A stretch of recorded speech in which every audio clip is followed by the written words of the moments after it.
Hey cousins, happy Thursday to everyone besides Rosie O'Donnell. We have a lot to cover today, including a deep dive on what is inside of your favorite junk foods, because you may just be eating lighter fluid. Yeah. Speaking of big backs, rapper Ice Spice has decided to intentionally gain her weight back in a desperate attempt to save her career. Maybe she found the weight that Lizzo lost. Also, Professor Snape from Harry Potter is now black, and I've had a lot of you asking me my thoughts on that. Closing today, we will be revisiting the Breonna Taylor case. Today makes 5 years since her death, and even conservatives still don't know the whole story. Y'all know the vibes. Be sure to like, comment, share, and subscribe. Welcome to Respectfully Xavier.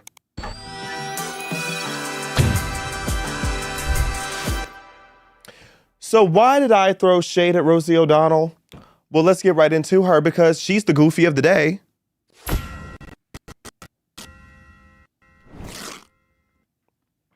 So y'all know Rosie O'Donnell, right? I really don't even know why she's famous. I think she had a show. She might have been a comedian. I've never found her funny. I've never found her smart or amusing. I find her quite disturbing to look at personally. I think the only thing I really know about I know Rosie O'Donnell memes. I know videos of her getting dragged. And I remember this, it's in the archives of my childhood, this show called Celebrity Deathmatch. I remember her being on there. It was like a cartoon. And I'm pretty sure she had beef with Donald Trump in WWE way back when, if I remember that correctly, because Donald Trump is a WWE Hall of Famer, I'm pretty sure. If he's not, he will be soon. But anyway, why is Rosie O'Donnell relevant? It's because she is one of the latest woke people to crash out about absolutely nothing. But in this case, she announced in a 9-minute video that she has fled the country and moved to Ireland with her 12-year-old daughter because she does not want to be in President Trump's America. So apparently she has been there since January, if I recall. She's been there since January, and I find that hilarious. Her reason that she went is because she says that not all Americans have equal rights, so she doesn't want to be in this country anymore. And it just shows the mindset that these liberals have. Who is it that you think is so oppressed that you, Rosie, have to flee the country because you want to make this stand? And I guarantee you leaving, it does not make anybody else feel less oppressed. If anything, the country's already healthier now that you've gone. But if I were her, I would have a particular beef with the president too, only because this clip lives in my head rent free. Can we play this clip real quick? You've called women you don't like fat pigs, dogs, slobs, and disgusting animals. Your Twitter account... Only Rosie O'Donnell. No, it wasn't. If somebody cooked me like that on stage and then became president, I would probably deport myself too. I would probably do that too. I would be mortified. But you know what? If anything, I'm not mad at it. I kind of respect it because there's a lot of leftists who constantly talk about how much they hate America and how much they don't want to be here and all these different things. And I'm always saying, then leave. If you don't like America, then leave. The door is wide open. Apparently, it's open enough for people to always fly into our country. They're flooding in here. So you can take yourself out. I'm very pro self-deportation. Let me just say that. I'm very pro whether you don't belong here, you feel like you don't belong here, or you were never even supposed to be here. I'm in favor of you deporting yourself. So Rosie, as corny as it is, and as self-righteous as it is, and as insufferable as that wretched woman is, I respect that she stood on business. She took her 62-year-old self and deported herself. She has moved to Ireland to make herself a new home. But I gotta say, I just find it funny how you are talking about how there's people here who don't have equal rights as you. Why don't you go to a country where they live? Why did you go to Ireland, Miss Rosie? Why didn't you go to Mexico? Why aren't you in Haiti? Rosie O'Donnell, why aren't you in Haiti, Miss Mamas? That's what I want to know. I want to know why she isn't going to live with the oppressed people that she loves so much since she can't be around Americans. I just find that funny. Is it because their country is full of problems? Is it because their countries are full of the problems that they bring here? Is that what it is, Rosie? So you went to Ireland to be around a bunch of white people. White people. Oh my goodness. Wow. I wonder if they're going to like your whole victim mentality once you get over there. But again, I'm not mad at it. Please stay there. I hope you relinquish your U.S. passport. Please don't come back because, again, America is already healthier. And as we're on the topic of immigration, I just want to talk about this CNN post that absolutely took me out. Can we pull this up? And they were dead serious when they posted this. Y'all know I'm blind as a bat, so I'm pulling it up on my phone. This Florida suburb swung to Trump. Now many of its residents face deportation. And it's almost like that was the point. The reason that people are so against woke culture is because they see the crime in their neighborhoods and they see all the illegals in their country and in our country and in their states, in their cities. Nobody wants to live around a bunch of illegal immigrants. I don't care what benefit it is that you get from them, because a lot of the people who are pro illegal immigrant, what they're really pro is cheap labor, which is borderline slavery. You're borderline saying that you want slaves back if you just want illegal immigrants here so they can pick your crops for cheaper. But CNN, it's like, do you not get it? It's like, that was it. So you agree. These people are leaving and they're risking deportation because they weren't supposed to be here. And if the reason that this county or this region that they're talking about has swung over to red, it's probably because they're sick of the illegal immigrants that are there.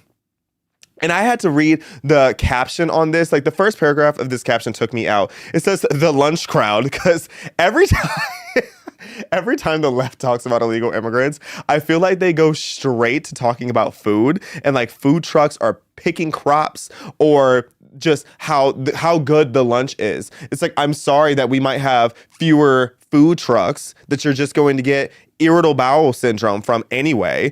But they said, CNN says, the lunch crowd at South Florida's El Arapazo restaurant has thinned out since President Trump's administration moved to revoke the temporary status, allowing hundreds of thousands of Venezuelan immigrants to stay legally in the U.S.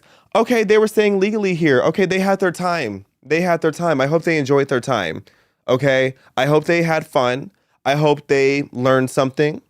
And if they decide to come back, I hope they do something to be here permanently and do it legally. But until then, you gotta go. Ask Rosie how she left. She might be able to help you on the way out. Moving along. Now, I want to talk about Professor Snape. Is this a safe space? Cousins, some of y'all are going to get really mad at me for this. Hear me out.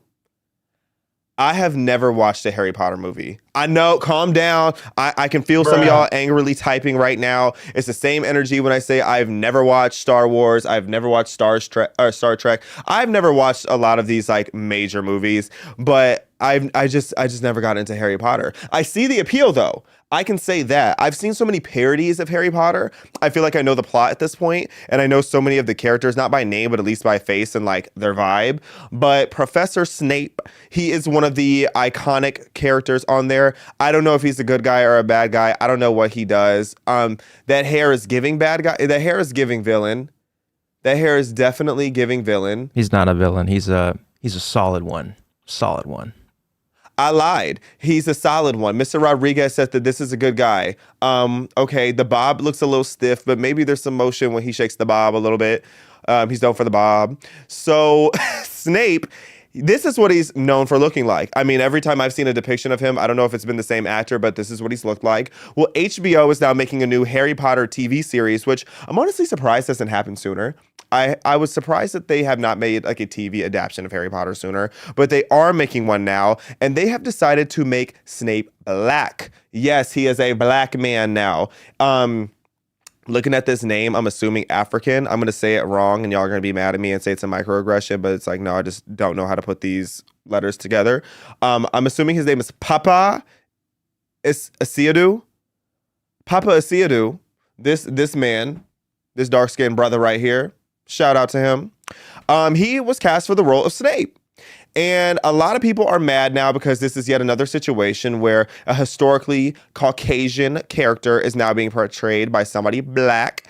And this is one of those topics where it's like, I really don't care anymore. I'm over it. But I can understand why people get irritated by it, especially when it's a character that you have like a more personal connection with. And again, in fairness, I've never watched Harry Potter, so I really don't know the significance of Professor Snape.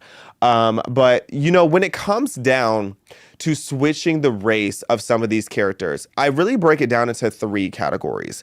And hear me out. I'm gonna touch on all 3 of them. Okay. So one is like, my first question is, when people ask me, do I care that a character has now been their race has been switched? Well, I say, well, was the race detrimental of the character, whether it's the story arc or if it's a iconic look? If it's an iconic look or just anything to do with the storyline, then absolutely do not change it. Do not make certain characters a different race. And a example that a lot of people bring up when I say sometimes that I don't have a problem with a particular character being switched is they'll be like, okay, well, what if the Black Panther was white? Well, then that would completely disrupt the storyline because, yes, there's white people in Africa. Don't even argue with me. I know Elon Musk exists, but the whole premise of the Black Panther movie centers around this like African society. So you're really throwing off the entire vibe of the movie if that character, if T'Challa is, I miss Chadwick Boseman. That's still one of the saddest celebrity deaths. If he were to be portrayed by a white character, that'd be very weird. Okay, I can understand why people bring that up as an argument, but I don't think that's a strong argument when you're arguing about not swapping out these characters, because that is actually detrimental to the character. That is an iconic look. But then there's times where it is very irritating. Like I talked about this recently in the movie or the Broadway special or whatever it's going to be, Jesus Christ Superstar, with Cynthia Erivo, the bald-headed queer Nigerian British woman who has now been cast to play Jesus. Can't put that in quotations enough. Yes, this bald-headed wench, very talented wench, but she's not Jesus Christ. She shouldn't even I really am not a fan of anybody really playing Jesus when it comes to these movies. But that's just me personally.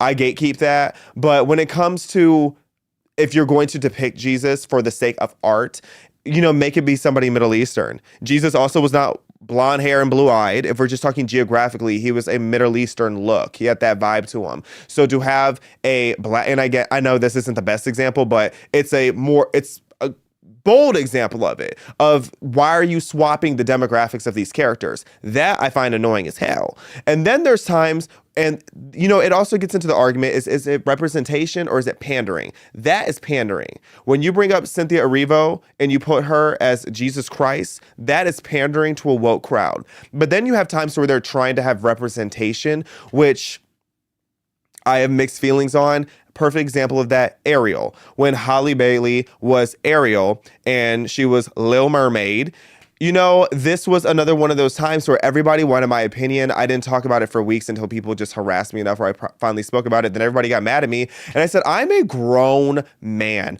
I do not care who is playing Ariel. I'm sorry. I don't. And, to my knowledge, Ariel's just a redheaded mermaid. At least she had the red hair. Her hair definitely should have been redder.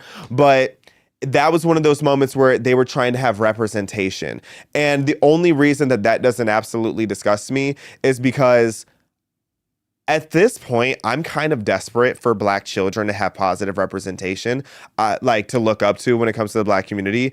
I would be lying if I didn't say that growing up, if I was watching a show or playing a video game, I didn't look at the Black character like this is like me. Like, y'all know I'm a pro wrestling fan. Shout out to Booker T from WWE. When Booker T would come out to the ring, he was like one of my favorite characters because I related to him a little more. Why? I don't know. Race is just a stupid concept at this point. Always has been a stupid concept.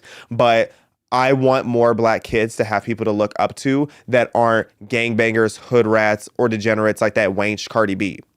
So overall, it's still weird, especially when it comes to this whole blacking the redhead thing, which I thought everybody was familiar with it until I started saying it earlier this week, actually, and nobody knew what I was talking about. Blacking the redhead is essentially this thing that Hollywood does a lot, where they take a redheaded character and they change that to be the Black person in a movie.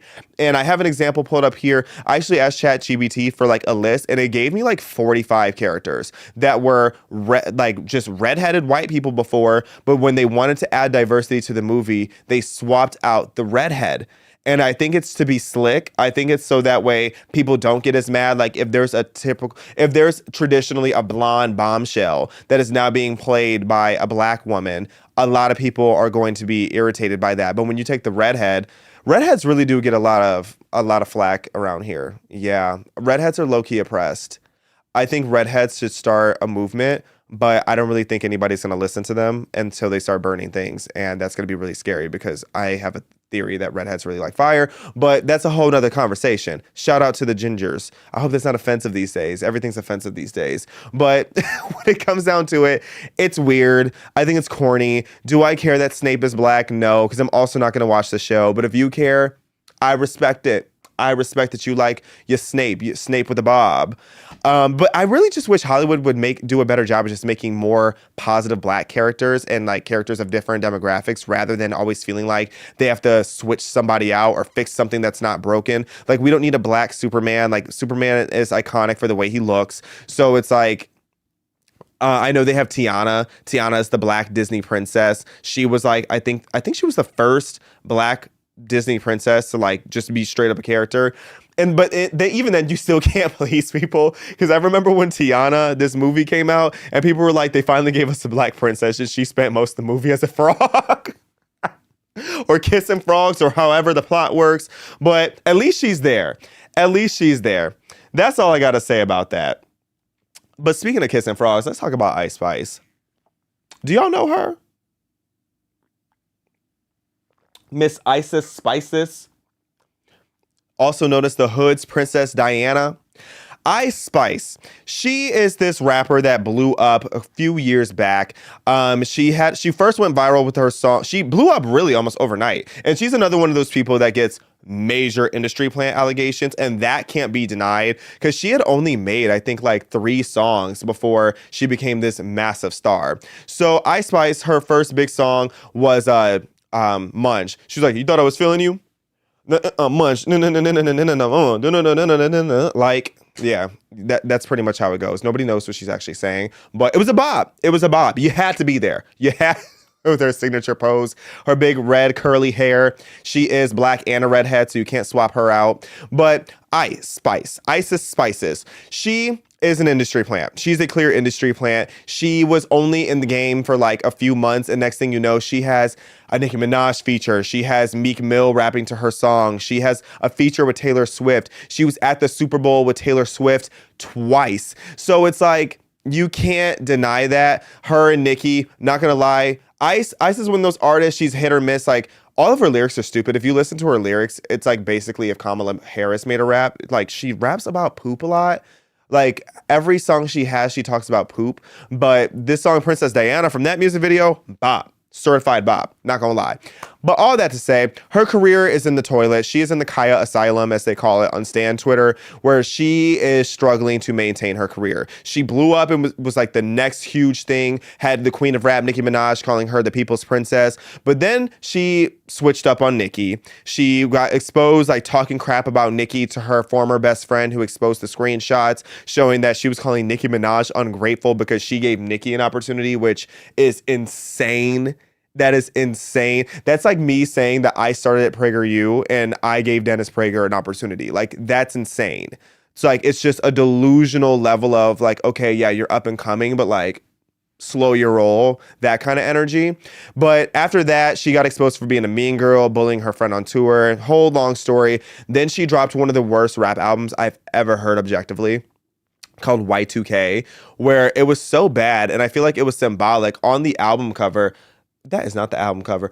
On the album cover, or the original album cover at least, she had Y2K, the name of the album, written on a trash can. And it's like, this is quite symbolic of what the album is. Now, why are we talking about Ice Spice? Always got to give y'all a little context before I drag somebody, so y'all know why I'm dragging this person.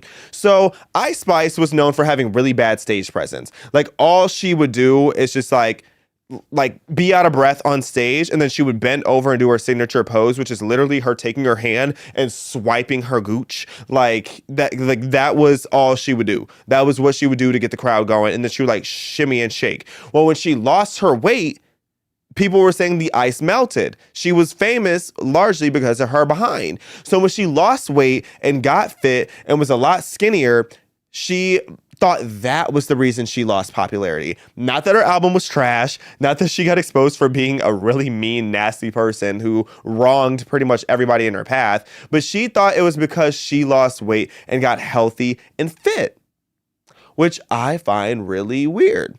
But now she's desperate to get her spot back, so this is a snippet of the new song that she has coming out.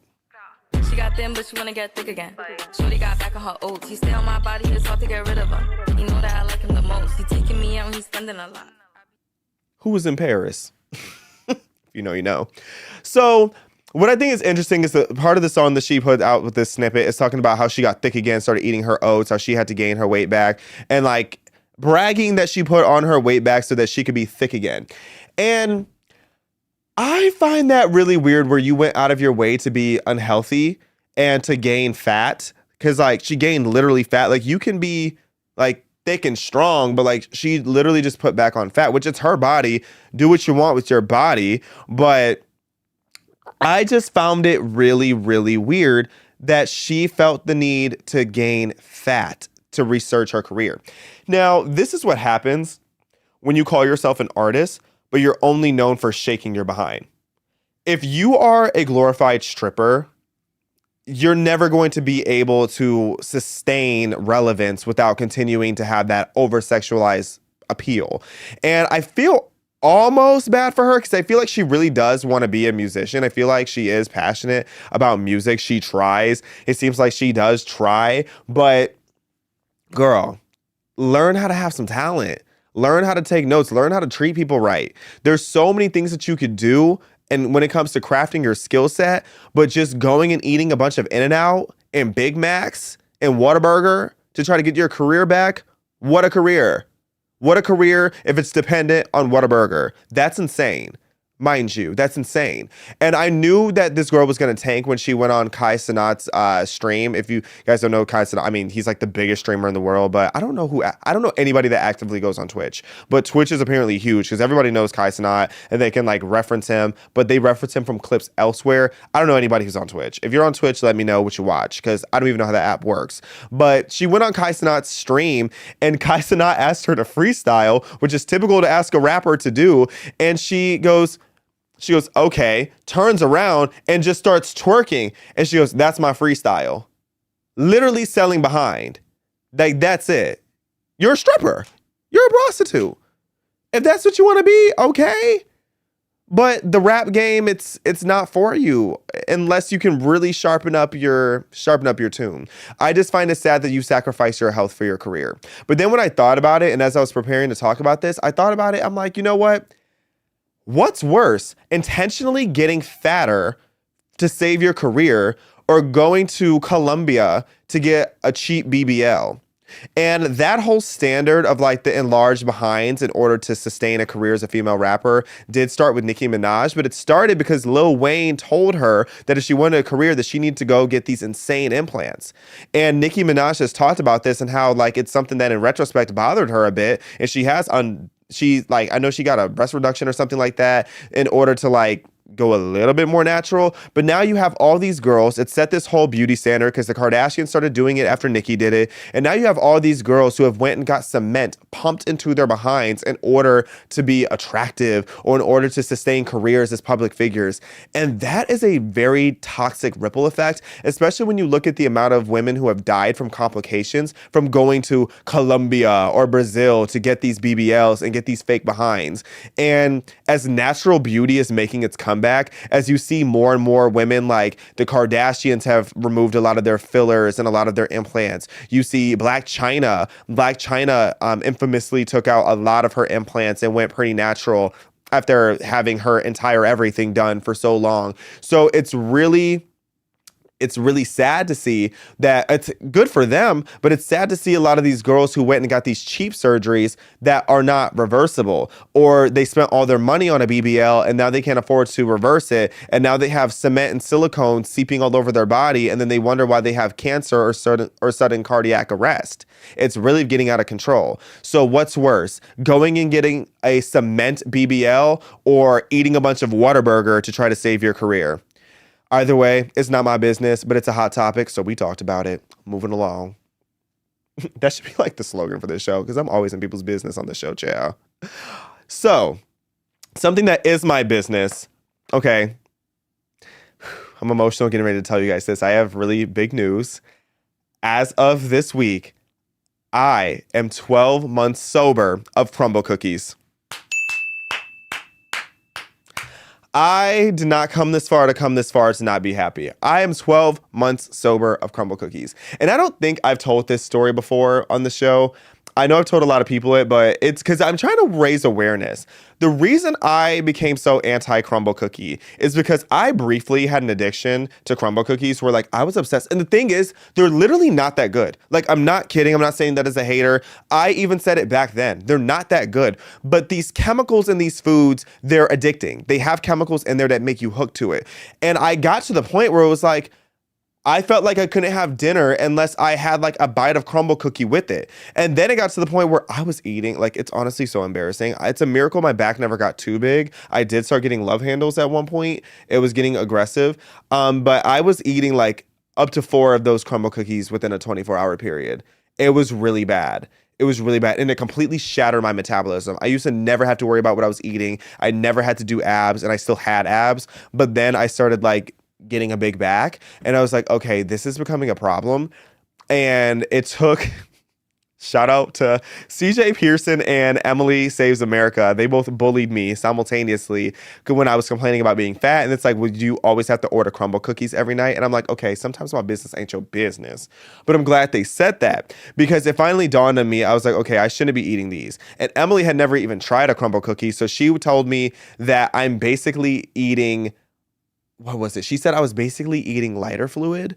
And I'm like, what? And I didn't believe her at first. So then I started looking, and this should have been common sense, but then I started looking into just how bad the ingredients were. I already knew it was a lot of calories, and I just didn't really care because again, back then I had a whole different mindset. But when I realized not only are there like upwards of 1,000 calories in some of these cookies, I realized what is actually in these cookies, and it is horrible. Horrible. Because, for example, this is like one of their average cookies. This is a cookie they have in their menu pretty often, I'm pretty sure. 880 calories. You know you're eating something out of control when it's one cookie, but they have separated it into 4 servings. How is a cookie 4 servings? I would like to hear that explanation. That's insane. A cookie should not be split into 4 calories. They do that to try to be slick. I know what they're trying to do. Because one cookie being 220 calories is a lot of calories. But 880 calories in one cookie is insane. And then you look at the added sugars. That's one of my biggest things for diet now. When people ask me how to slim down, I'm like, if you have to cut out one thing, in my opinion, not a nutritionist, but in my opinion, cut out added sugars. Only natural sugars, no added sugars. But so much fat, so much added sugar, all in this one cookie. Then let me read y'all some of the ingredients in this cookie, child. Some of the common ingredients in these cookies, I'll give you 6 of them, because I got a whole list of toxic ingredients in these cookies. So one of the more common ones, and it's going to get worse as it goes, soybean oil. Soybean oil is used in like their banana cream pie cookie. That is a key ingredient in biodiesel production, powering vehicles and machinery. So yeah, that's what you're eating. Biodiesel, the basis of biodiesel.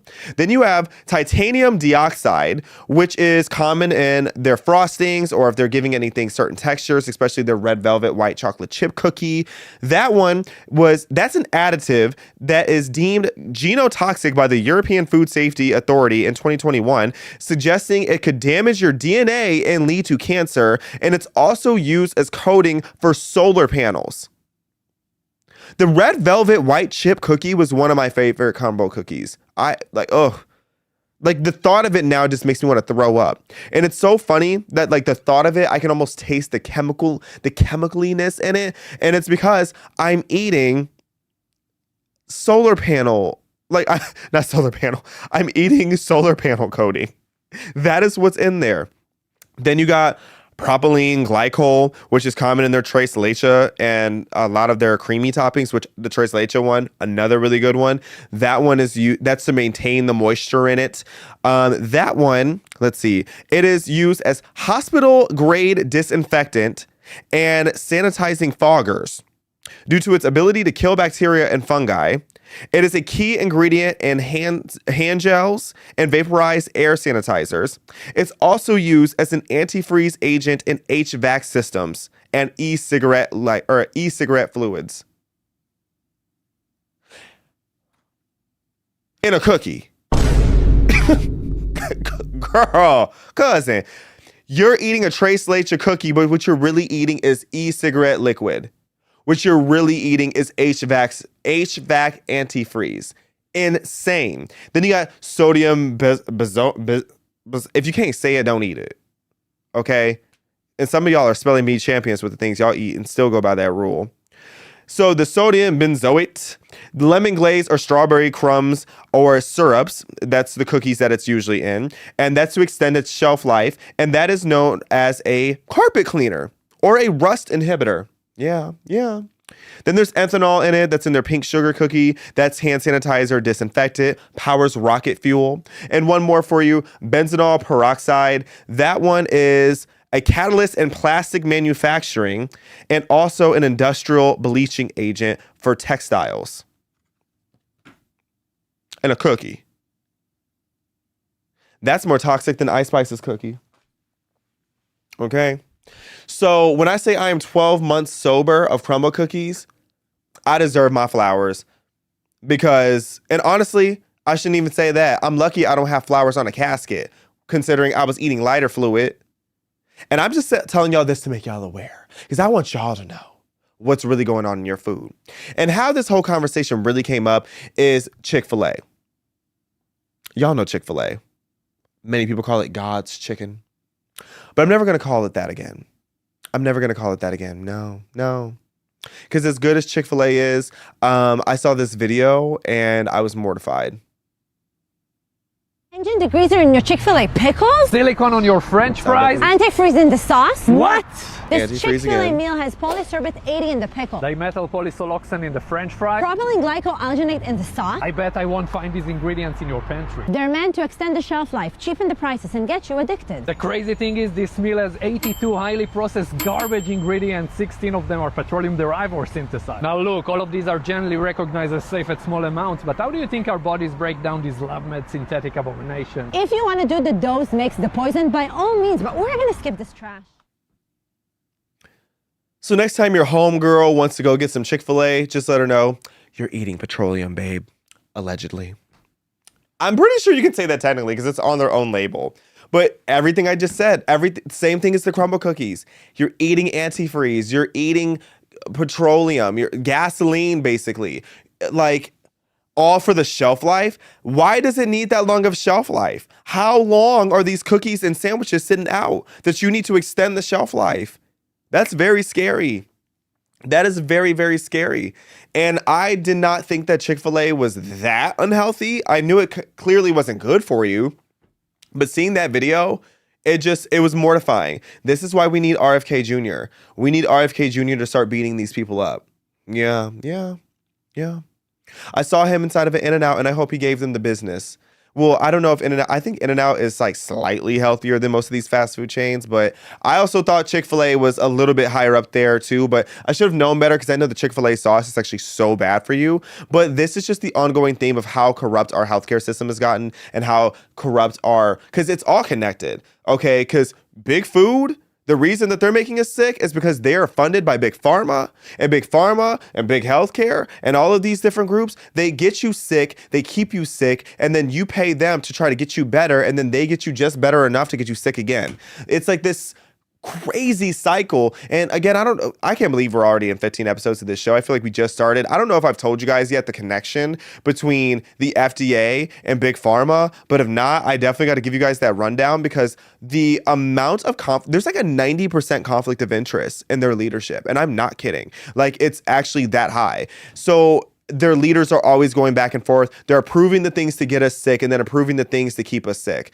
Like, that's the cycle that we're in. And then they make us sick through our food. Everything is basically giving us cancer at this point. And then right when you thought it couldn't get any worse, Girl Scout cookies. Girl Scout cookies got sued. Oh, yes. If you guys look at my Instagram recently, I actually talked about how mad I was because I got robbed again by one of those little girls. Those little girls are hustlers. Okay, our first female president, she will be a Girl Scout. She will be a formal Girl Scout, because they are hustlers. Like, this girl was giving her dad the business. She sold me either 5 or 6 boxes of cookies. I can't even eat these. I literally can't even eat Girl Scout cookies. Even if I wanted to, after learning this information, I can't eat these. They make my stomach hurt. So I still ended up walking away with them because there's just such good little salespeople. But yeah, anyway, so Joe Rogan actually exposed the heavy metals that are allegedly inside of these Girl Scout cookies on a clip that went pretty viral. Can we play just a little bit of this clip? Investigation found 100% of tested Girl Scout cookies contained glyphosate, 100%. Controversial herbicide and Roundup. 88% contained toxic metals like arsenic, lead, and mercury. Key finding: Thin Mints had the highest glyphosate levels at 111.07 ppb, 334 times what experts say is harmful. Peanut butter patties had the highest heavy metal contamination, with lead reaching 42.5 ppb and aluminum at 27,500 ppb, ppm. 76% of cookies tested exceeded cadmium safety limits, and 96 contained lead. That's wild. That's enough, because I feel like we're breaking people's hearts, letting them know your favorite snacks are literally killing you. But what I will say is, as they were getting sued for $5 million from this woman claiming that the cookies had heavy metals, pesticides, and other toxins in the cookies.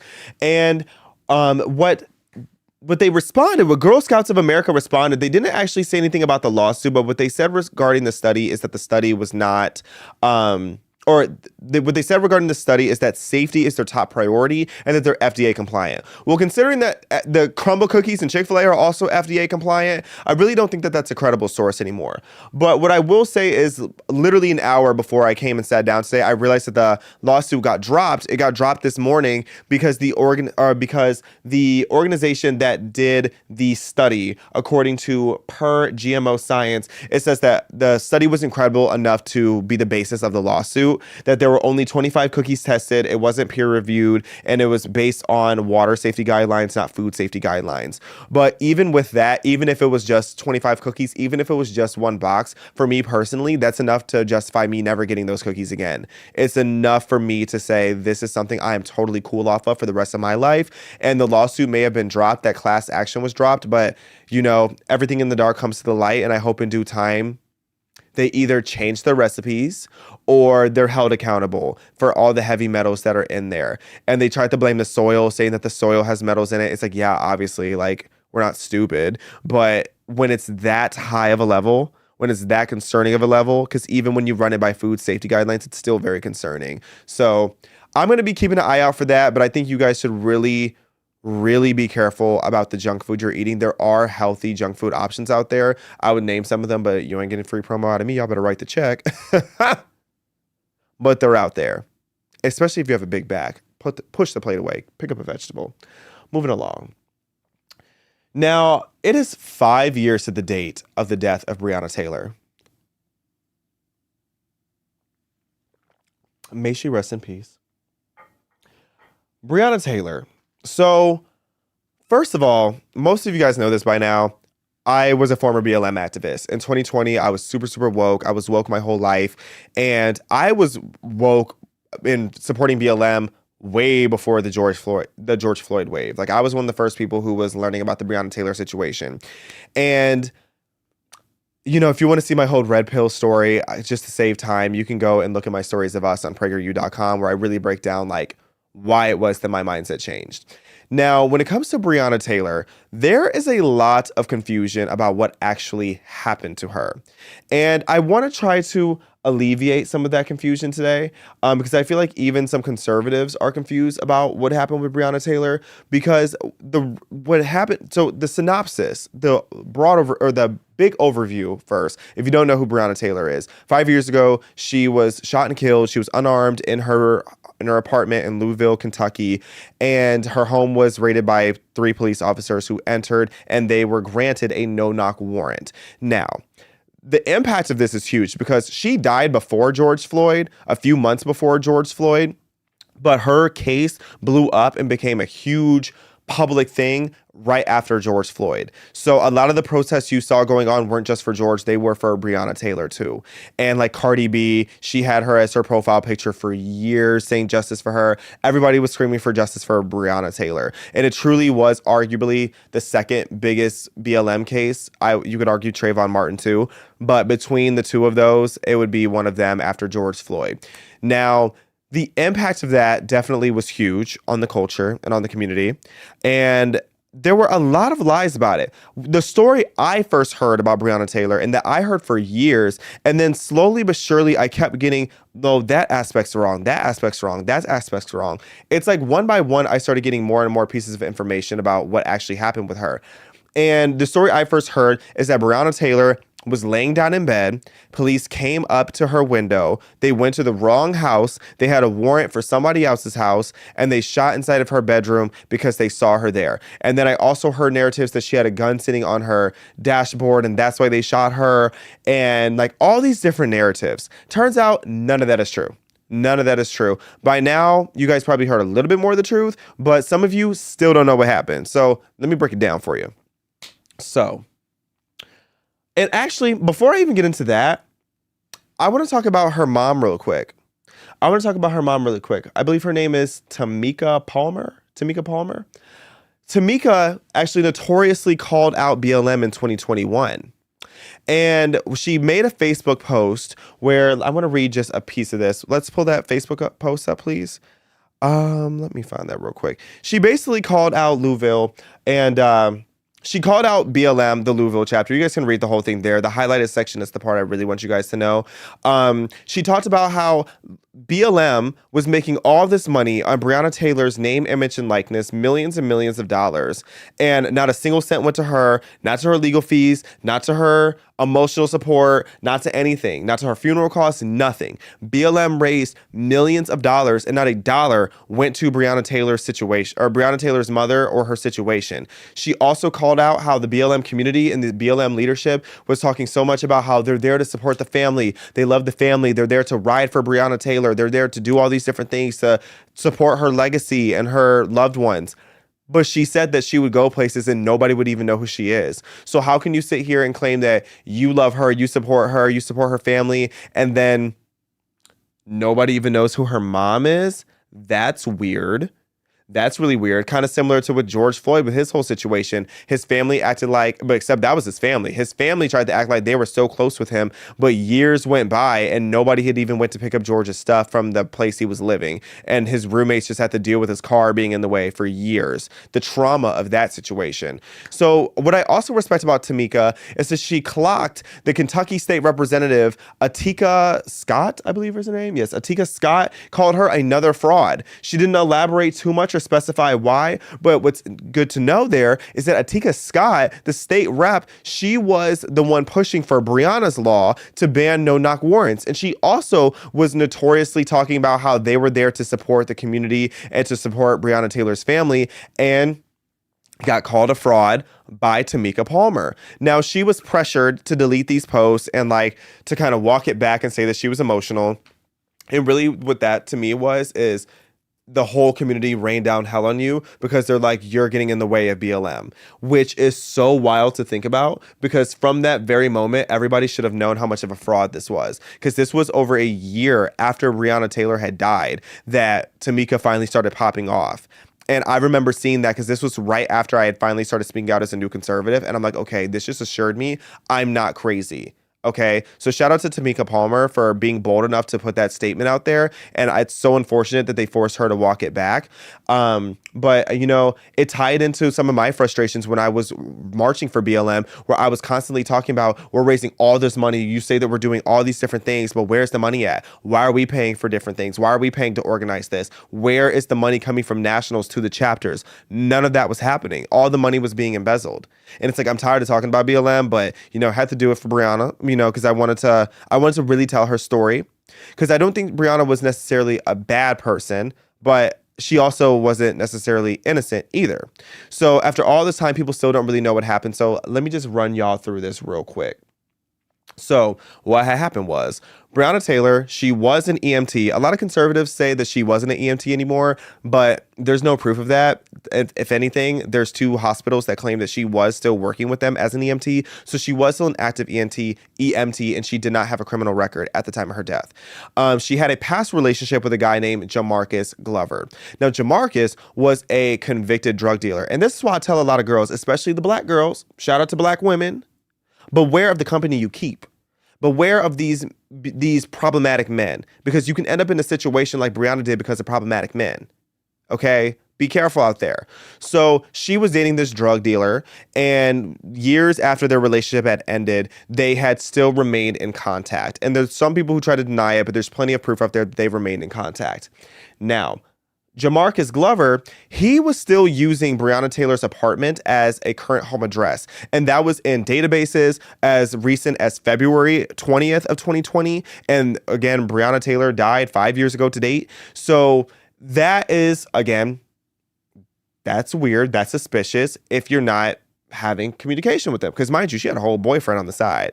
Now that's a hot topic that I'm not going to be messy. So I'm going to respect that situation. But they were still in communication. He was still receiving packages at her home. And he claimed that, and this, the officer who really exposed a lot of this, he claimed that Jamarcus Glover was seen going into Taylor's house as recent as mid-January, so just a few months before her death, and that he would leave with suspicious USPS packages, which we all know you can put anything in a USPS box. So when USPS later came out and tried to say, oh, well, we don't have any records of him getting packages here, that means nothing, okay? I can go buy a USPS package and then ship it through any other like group. Like you can do that, or just drop it off if it's like a drug dealing situation. Anyway, so he was driving, he would take the packages and he would drive to known drug houses. And Breonna Taylor's car was also observed parked at a drug house that was linked to Jamarcus Glover on multiple occasions. So you can't really deny that she had connection with him. Then the internal report said that there was also surveillance of Jamarcus Glover entering and exiting Taylor's house, and that there was a tracking device on Glover's car, showing that there was trips to her address, and bank statements also showing that he was using Breonna Taylor's home as a just as a current address. So again, all of this just to paint the picture. Breonna Taylor, as Brandon Tatum says, shout out to Officer Tatum, Breonna Taylor was knee deep in this criminal investigation because they were looking into him. And then even after Breonna Taylor died, just to show more just how connected she was to this situation, because a lot of people try to claim that she wasn't connected to Jamarcus Glover and that they were never actually supposed to go to Breonna's house, but that's just not true. Because even after Breonna Taylor died, Jamarcus Glover reportedly said to his baby mama that Bree, which we can assume is Breonna Taylor pretty safely, was holding thousands of dollars of his money. Now, they never found the money, but that also doesn't, or the drugs or anything like that, but that doesn't mean that she didn't have a stash somewhere else. So all that to say, the search warrant, since people claim that it was at the wrong house, I want to make it very clear that it was not. They were meant to go to Breonna's house. They were meant to go to many places, but they were intended to go to her home. And in March of 2020, the Louisville Metro Police Department detective Joshua James obtained a no-knock warrant for Breonna Taylor's home signed by Judge Mary Shaw based on an affidavit claiming that Glover used the home address and that there were packages going there in January. So the warrant was again linked to that warrant was one of 5 linked to Jamarcus Glover's investigation. It listed the correct address and there was no confusion there. So to make that very clear. Now, when I already went there. So I'm going through this outline here because I want to make sure you guys get all the details. I already told you guys, just to make it clear, that there is a denial from USPS saying that there wasn't packages going there. But again, they have it on surveillance. So a little bit of it is up to you to make your conclusion there. Now, the night of the raid, so March 13th, 2020, around 12:40 a.m., so the police officer showed up in plain clothes, which I'm not a big fan of. I'm not a big fan, unless it's like truly a type of operation where you shouldn't be wearing police uniform. I think police officers should always be in uniform if they're doing their duty. So the police officers showed up. They arrived at Taylor's apartment to execute the warrant. They were not wearing body cams either, per the unit's protocol. I also have a major issue with that. That is something I hate. That is something I think police officers, for their safety, for their reputation, for their department's safety, and for the safety of civilians, police officers should always have a body cam on. I don't care how much in funding that costs. Every police officer should always have on a body cam, and I feel like it should stay on anytime they're interacting with people. That's just my personal opinion. I don't know why there would ever be protocol to not have a body cam on, especially in today's day and age. So I hope that's something that has changed since then. Now, the police, even though they had a no-knock warrant, they say that they knocked 6 or 7 times over a 30 to 45 second period, yelling "police search warrant." So at this point, Kenneth Walker is in the apartment with Breonna Taylor. They're laying down, they're sleeping, they were watching a movie before, and they were woken up. And they claim, so by they, I mean Kenneth Walker claims that the police had started barging into the apartment and didn't announce themselves because they had the no-knock warrant. I don't believe that one bit, because there is a neighbor who also attests that they had knocked on the door and that these officers have been very clear and very consistent with their story of the fact that they did knock and announce themselves. So once they ended up breaching the door with the battering ram, Walker, who was legally armed, because I want to give you all the tea, all the details, he was legally armed, but then he shot his handgun at one of the officers, and he shot one of the officers in the thigh. So then after that, of course, the officers return fire, because at this point they think it's a shootout. You're dealing with a drug dealer you're potentially a drug dealer who is more than likely armed. They probably at this point think that Jamarcus is the one shooting at them. They don't know that Breonna Taylor has a whole another man. Breonna Taylor was getting down respectfully. So that being said, they start shooting back, and they end up shooting Breonna Taylor. They shot 32 rounds into the apartment, and they ended up shooting Breonna Taylor because she was the one closest in the line of fire. And 10 shots were blindly shot through a window in the patio door. And that's where the narrative comes from, saying that they shot through the window and making it seem like they went into her bedroom window. That is not the case. And that was something that, some were entering the neighboring apartment. That was also one of the issues that happened there. Some of the bullets went into a neighboring apartment, so that was a lawsuit within itself. So yes, Taylor was unarmed.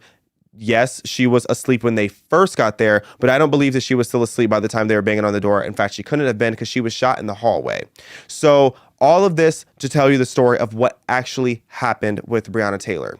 In the immediate aftermath, Kenneth Walker then called the police. He called 911, reporting that someone had broken into his home and shot Taylor, which again, at that point, I don't believe that. I feel like that was him trying to cover his behind and make it seem like he didn't know it was the police, which was smart thinking, because it saved him jail time for shooting at this officer.